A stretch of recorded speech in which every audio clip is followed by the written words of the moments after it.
You are at a closing table and the loan officer slides a sheet across to you. $400,000 house, 80,000 down, which took you 6 years, 320,000 borrowed. And the number at the bottom, the one you pay every month for 30 years, says $2,129. Your sister Priya bought the same floor plan 2 streets over in 2021, same price, same down payment, same loan. Her payment is $1,349, $780 a month between you and your own sister for the same house. Nothing about that house changed. What changed was a decimal point on a government web page neither of you has ever looked at. My name is Nick. Today I'm going to show you why the whole planet is drowning in debt, why that decimal point is the most expensive number in your life. And one more thing. By the end of this, you will understand why you, the one paying more, might come out ahead. Let's start with what that gap costs you, because you should know your own number before we go near a trillion of anything. Trillion is where numbers stop being money and start being weather. Like over the life of your loan, Priya pays about $165,000 in interest. You pay about $446,000, $280,000 of difference. Same house, same family, same down payment. You did not overpay. You did not negotiate badly. You are renting money in a year when money got expensive, and she rented it when it was nearly free. She did not out-negotiate you. She out-timed you by 24 months, which is not a skill, and I encourage you to raise that at every available family gathering. And this goes well beyond your kitchen because the same thing happened to every government on earth at the same time. The world owes about $348 trillion. Governments owe roughly 107 trillion of it. Companies owe 100 trillion. Banks owe 76. And households, meaning you and Priya and everyone you have stood behind in a checkout line, owe about 65 trillion. Split that across 8 billion people and it comes to roughly $43,000 each, newborns included, which is a rough way to start a life. Here is what a trillion is. Count $1 a second and a million takes 11 days. A billion takes 31 years. A trillion takes 31,700 years. You would have started before farming was invented. Now do that 348 times. Hold that number loosely though. Serious institutions put the world total anywhere from 250 trillion to 348, depending what they count. When the experts disagree by $100 trillion, you are not looking at a measurement. You are looking at an estimate in a suit. And here's the part nobody puts in a thumbnail. Measured against the world economy, global debt has actually fallen 5 years running. The record total and the shrinking burden are both true at once, which means the thing crushing you is not the size of the pile. So if the pile is not growing faster than we are, why does your life feel like it is closing in? Because the rate on the pile changed. That is the whole video. And you and Priya are living in the two halves of it. To see why that matters, you need to understand something genuinely strange about where your money comes from. And I promise this is not the part where I tell you to buy gold. In 2014, the Bank of England published something remarkable. When a bank makes you a loan, it does not hand you money somebody else deposited. It types a new deposit into your account. Your loan creates the money, and roughly 97% of what you think of as money is not cash at all. It is bank deposits, which is somebody's debt seen from the other side. The honest caveat, because I will not insult you. Banks cannot conjure money infinitely. They are limited by capital rules, by interest rates, and by the problem of finding borrowers who can pay. But the core fact holds. In the economy you live in, your money and your debt are the same substance viewed from opposite ends, which means your $780 a month is going somewhere. Let's find out who is receiving it. His name is Hector. He is 67 and he is the reason your payment exists. He spent 40 years putting money into safe, boring places, and for most of the last decade he was punished for it. His savings account paid 0.4%. On $50,000, that is $200 a year, one nice dinner, and a tip. Every month, his bank mailed him what was functionally a receipt for nothing. Today, Hector's cash earns closer to 5%. Same account, same man, 12 times the income. And you are one of the people paying for it. Sit with that, because your whole life is downstream of it. Every dollar of debt on this planet is somebody else's asset. There is no such thing as debt without a creditor. When your payment leaves your account, it does not vanish into a hole. It moves toward Hector, toward pension funds, toward people you will never meet. The world is not underwater. It is split between those who owe and those who are owed, and the terms between you just got rewritten while you were busy living. So why borrow at all instead of taxing you or printing the money? There are honest reasons. Wars are sudden. Recessions need somebody spending when everyone like you has stopped. But mostly, taxing you is unpopular. Printing robs you through inflation, and borrowing does neither today. It pushes the cost onto a version of you that cannot yet vote, which is how America arrived at roughly $39.5 trillion in federal debt, near 99% of the entire economy, on track to break the record set right after the Second World War. Per American, about $116,000. Different measurement from the $43,000 I gave you earlier. One is federal debt, one is all debt on earth. Anybody quoting both in one breath is not doing math. They are doing theater, but the total was never the problem. Here comes the problem, and it is the same problem you have. Last year, America spent about $970 billion on interest. Just interest. Not roads, not soldiers, not hospitals, not one single thing you can walk into. $970 billion for the privilege of having borrowed in the past. That is the third largest line in the entire federal budget. Only retirement and healthcare cost more. It is bigger than the whole defense budget. It swallows roughly 19% of every dollar the government collects from you, about $7,300 per household per year. That is $2.8 billion a day. In the time you have been watching this, the bill grew by about $35 million. 5 years ago, that number was $345 billion. It has nearly tripled, and the debt did not triple. Here is the mechanism, and once you see it, you cannot unsee it. Government debt is not a 30-year fixed mortgage like yours. It matures constantly and has to be replaced. Last year, about $9 trillion of it came due. A quarter of the national debt, refinanced in a single year. So picture the government shuffling up to the refinancing window every month, handing over bonds issued at 1.5% and walking away with new ones at 4%. Over and over, it is a man rolling one credit card onto another, except the limit is $9 trillion and the teller is the entire planet. It is your problem exactly, with 8 more zeros and no option to stay in the old house.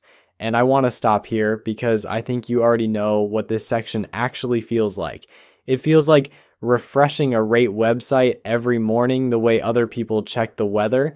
It feels like getting the raise you spent 2 years earning and watching every dollar of it vanish into a payment that did not exist when you started the job. It feels like doing refinance math on the back of an envelope for a rate that may never come back, then doing it again the next week anyway. It feels like the words starter home turning into a joke you no longer laugh at. And it feels like sitting across from Priya at Thanksgiving while she says she just bought when she bought, and being unable to explain why that sentence sits in your chest the way it does. 3 weeks before closing, you almost walked away. You had the email drafted to your agent. You did not send it. Hold on to that, because the reason you were right not to send it is not the reason you think. Because here is what I need you to hear. You did not miss a window because you were lazy or slow or bad at this. There was no window. There was a global repricing decided by inflation data, central bank committees, and bond markets on 4 continents. Nobody consulted you. Nobody consulted Priya either. She did not outsmart you. She was standing in a different year. The only difference between you is which price you were handed. You are not behind. You are paying full retail for something your sister got on sale, and the sale was never advertised. Quick pause, because the next part gets strange. I run a school community where we break down how to build income that does not depend on any of this, including how to grow a faceless YouTube channel from zero. Link is below. It costs nothing, and I'm in there answering questions. All right, back to it. Now let's kill the most popular myth you have been told, that America owes all this money to China. Foreigners hold about 24% of it, 24. 3/4 is owed to American pension funds, American banks, and the retirement trust fund that is supposed to pay you later. And the biggest foreign holder is not China. It is Japan. China holds under 2% of the total, its lowest since 2008, and has been quietly selling for years. So the real answer to who you owe this money to is mostly Hector, people like him, and quite possibly your own retirement account, which means the honest answer to who is doing this to us is partly us, either deeply reassuring or Thanksgiving with Priya all over again, depending on your family. At this point, you are waiting for me to say the collapse is coming. I am not going to, because one country has been running your nightmare for 30 years and refuses to die.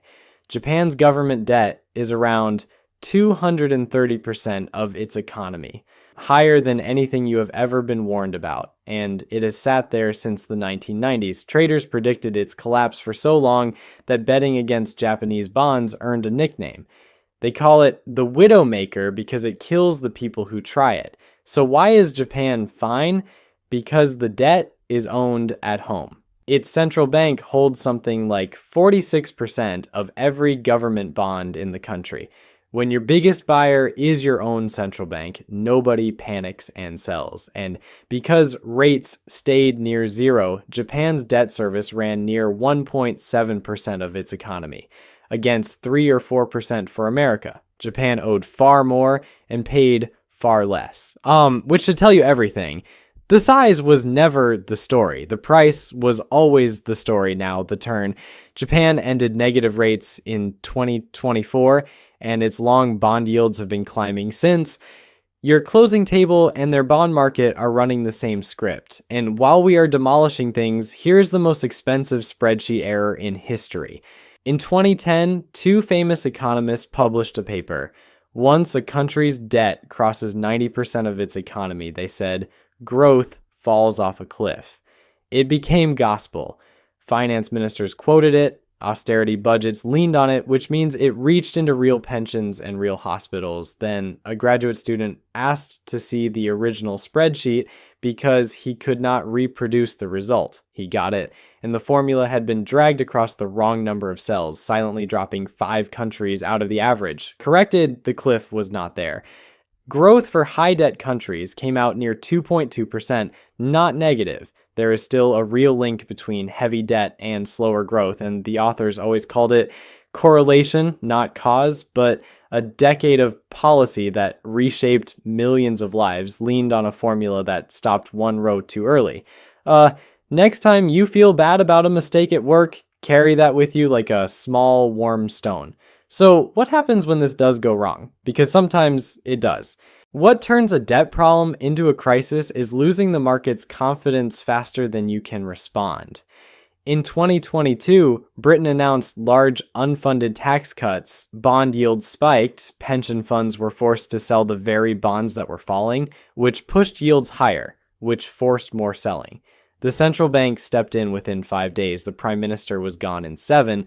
A bond market disciplined an entire government faster than you can cancel a gym membership. And then there is what it looks like when nobody steps in. In 2022, Sri Lanka defaulted for the first time in its history. 12-hour blackouts, fuel queues stretching for kilometers, hospitals out of medicine. At least 12 people died waiting in those lines, aged 19 to 84. The president fled the country, so when you hear the phrase sovereign debt crisis, stop picturing a chart. Picture an 84-year-old man dying in a queue for cooking gas. All right, you know how big it is, why it got expensive, and what happens when it breaks. The only question left is how it ends, and historically there are 5 ways out. Exit 1 is growth, and this is where the story you were told falls apart. Everybody knows American debt fell from about 106% of the economy after the war to roughly 23% by the 70s and assumes booming growth did it. Researchers reran that period. Growth alone would have brought it to about 73%, not 23%. So growth did half the job you have been giving it credit for, which makes we will grow our way out of this about as reliable a plan as we will fix it in post. So what did the rest? Exit 2, inflation and its quieter cousin, financial repression, which sounds like something you would discuss with a therapist, and honestly, maybe you should. For 35 years after the war, real interest rates were negative about half the time, quietly liquidating 3 to 4% of the burden every year. Nobody voted for it, nobody announced it. Bondholders were paid back in money worth less than they lent, and most never worked out what had happened to them. Exit 3 is austerity, which mostly fails because shrinking the economy shrinks the thing you measure against. Exit 4 is default, unavailable to a country that borrows in its own currency. Exit 5 is letting the central bank absorb it, the better dressed version of Exit 2. So the answer for your country is not really in doubt, not default. Modest growth, persistent inflation, and savers quietly paid less than they should be for a very long time. Which means the bill does get paid, it just gets paid by Hector. And now I can answer the question I opened with and explain that email you never sent. The rate the government pays is the floor underneath the entire cost of money in your life. Your mortgage is priced off it. Your car loan stacks on top, averaging over 7% new. Your credit card, if you carry a balance, it sits above 22%, which is its own separate video and, frankly, its own separate emotional support animal. Every one of those numbers is the government's rate plus a markup for the risk that you, specifically, are not the federal government. So that $970 billion interest bill is not a distant political story. It is the same repricing that put $780 a month between you and your sister. You are not adjacent to this story. You are inside it. But look where that leaves you. You locked a fixed payment into a world whose likely resolution is decades of inflation. Your payment cannot rise. The dollars you use to make it will almost certainly be worth less every year. Priya got the better rate and she is fine, but she is not the one the next 30 years is built to reward. Hector is, and not in a good way, because the historical exit from debt this large runs directly through people holding cash. That is why you were right not to send that email. Not because the house was a bargain, it was not. Because you accidentally ended up on the side of the ledger that inflation forgives. Some perspective though, because doom framing is lazy. American households owe a record $18.8 trillion. But the share of your income going to debt payments is actually below where it stood before the 2008 crash, mostly because so many people locked in cheap mortgages and never let go. The savings rate is the worry, near 2.6% against a pre-pandemic norm closer to 7%. And remember, these are averages, not medians. The typical household looks nothing like the arithmetic. The pain is concentrated, not shared. So here's what I would actually do with all of this. Stop waiting for 3% to come back. It might, but planning your life around the reversal of a global repricing is not a strategy. It is a hope with a spreadsheet attached. Treat today's safe rate as your hurdle instead. If government debt pays you 4 or 5% risk-free, any investment or renovation or business idea has to beat that after tax before it deserves your money. That discipline did not exist for a decade, and it is the one useful thing this mess gave you. And know which side of the ledger you are on, because it decides everything else. If your debt is fixed and your income can grow, time is working for you. If your savings sit in cash, time is working against you. Hector needs to hear that far more than you do. I am not a financial advisor, and none of this is financial advice. It is arithmetic, and arithmetic is not personalized. If you want the community where we work through this together, link is below. One last thing. America has paid off its national debt exactly once in 1835.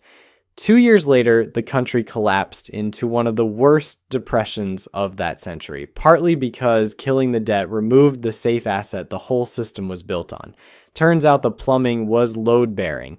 The world is not in debt because people got greedy. The world is in debt because debt is the plumbing, and for 15 years, your water was free.